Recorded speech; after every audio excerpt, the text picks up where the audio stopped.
ছোট ছোট পাস, গোল লক্ষ্য করে লম্বা একটা শটটা গোলে ঢুকতেই সাইড লাইনের বাইরে দাঁড়িয়ে শাড়ি পরা এক মহিলার উল্লাসে চোখ আটকে যায় পথ চলতি মানুষের। ফুটবল মাঠে মহিলা কোচ নতুন কোনো ছবি নয়, তা বলে শাড়ি পরে মাঠে তিনি শাড়িও পরেন, পায়ে পায়ে ফুটবলও নাচান। শাড়ি পরেই ফুটবল খেলা শেখান ভারতী মোদি। বাঁকুড়ার ছাতনা ব্লকের প্রত্যন্ত দুমদুমি গায়ের বধূ ভারতীর শাড়ি পরে ফুটবল প্রশিক্ষণ এখন রোজকার দৃশ্য। প্রথমে কিন্তু গ্রামের লোকজন ভুরু কুঁচকে ছিল, কিন্তু মাঠের সঙ্গে প্রেম আর চরিত্রের প্রত্যয়ে সে বাধা জয় করতে বেশি সময় নেননি ভারতী।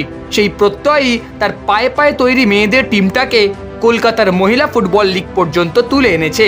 শুধু তাই নয়, ভারতীর প্রশিক্ষণে বড় হওয়া অনেকেই খেলে ফেলেছে বাংলা দলেও।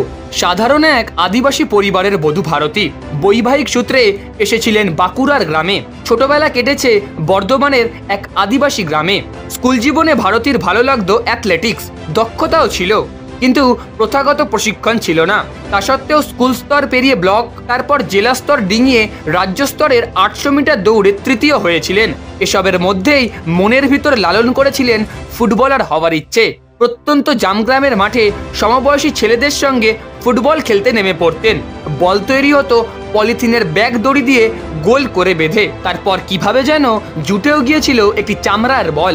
ভালোই খেলছিলেন, তবে খুব বেশি দিন সে খেলা চলেনি, কারণ আদিবাসী সমাজের রীতি মেনে কম বয়সে বিয়ে হয়ে চলে আসতে হয় এই ছাতনায়। অ্যাথলেটিক্স থেকে ফুটবল, সমস্ত স্বপ্ন মিলিয়ে গেল। সংসার, সন্তান সব মিলিয়ে এসব ভাবারও সময় ছিল না। কিন্তু মেজো মেয়ে তানিয়া একদিন মায়ের কাছে বায়না ধরলো, ফুটবল খেলা শেখাতে হবে।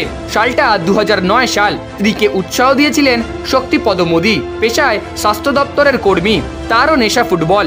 জেলা ক্রীড়া সংস্থার নামী রেফারিও ছিলেন এককালে। মূলত শক্তিপদের উৎসাহেই ফের মাঠে নেমে পড়লেন স্ত্রী। ভারতীর কথায় তানিয়াই উদ্যোগী হয়ে ওর বেশ কয়েকজন সহপাঠীকে জোগাড় করলো। দুমদুমির মাঠেই শুরু হলো বিনা খরচে ফুটবলের প্রশিক্ষণ। প্রথমে হাফ প্যান্ট পরে মেয়েরা মাঠে ফুটবল খেলবে এটা মানতেই চায়নি আদিবাসী পরিবারগুলি। অনেকে অনেক কটূক্তিও করেছে, কিন্তু আমি হার মানিনি। মাঠে নেমে বুঝলেন ছোটবেলায় খেলা ফুটবলটা ভুলে যাননি, আর এখনো কথা বলছে বলের সঙ্গে। প্রশিক্ষণ দেওয়া শুরু হলো। প্রথম মেয়েরা ট্র্যাকস্যুট পরে মাঠে আসতো। বৃহত্তর কলকাতার বাইরের একমাত্র মহিলা দল হিসাবে ভারতীর হাতে গড়া দুমদুমি আদিবাসী তরুণী ব্রজন সংঘ কলকাতায় আইএফের মহিলা ফুটবল লিগে অংশ নেয়। 2019 সালে লিগের সুপার 6-এ ওঠে, কিন্তু তারপর চলে এলো কোভিড, এলো লকডাউন।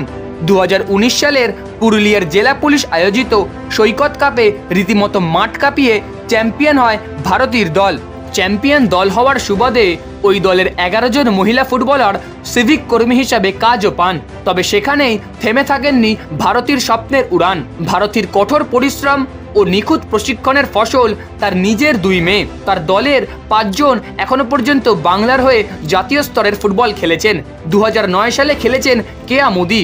সম্পর্কে তিনি ভারতীর বড় মেয়ে। খেলতে খেলতেই নার্সিংয়ের চাকরি পেয়ে যান, ফলে এখন আর খেলার সুযোগ পান না। ওই বছরই জাতীয় স্তরে খেলেছেন কৃষ্ণা মোদি ও দুলাল বাউরি। 2011 সালে খেলেছেন সতীমা মুর্মু। 2014 সালে ভারতীর মেজো মেয়ে তানিয়া বাংলা দলে সুযোগ পান। এখনও তিনি নিয়মিত খেলছেন। পিছিয়ে পড়া জেলার প্রত্যন্ত গ্রাম থেকে ভারতীর এই লড়াই নিয়ে গর্বিত প্রাক্তন ফুটবলাররাও। একের পর এক সাফল্য এলেও নিজের দলকে নিয়ে আরও এগিয়ে যেতে চান ভারতী। আর সেই লক্ষ্যেই 8 পৌরে শাড়ি পরা ভারতী আজও সকালের আলো ভালো করে ফোটার আগেই নিয়মিত হাজির হন দুমদুমির কাঁকুড়ে মাঠে। মধ্য 40-এও ছিপছিপে চেহারা নিয়ে বলের পিছনে দৌড়ে মেয়েদের শেখান ট্যাকেল বা ডজের কৌশল। ফ্রিকিক থেকে কর্নার কিক, যাকে নিয়ে এত গর্ব সকলের, সেই ভারতী যদিও অন্য স্বপ্নে বিভোর। নিজের সমাজকে অন্য স্তরের পরিচয় দিতে মরিয়া লড়াই তার। এই জেদ নিয়েই তিনি শাড়ি পরা কোচ আরও অনেকেই হন, কিন্তু শাড়ি পরে ফুটবল শিখিয়ে চলাটাই ভারতীর অসাধারণ আইডেন্টিটি। বন্ধুরা, ভারতী মোদির এই লড়াইয়ের গল্প আপনাদের কেমন লাগলো তা নিচে কমেন্ট করে জানান। ভিডিওটি ভালো লাগলে ভিডিওটিতে অবশ্যই একটি লাইক করবেন, আর এই রকম তথ্যবহুল ভিডিও দেখার জন্য চ্যানেলটিকে অবশ্যই সাবস্ক্রাইব করে রাখুন।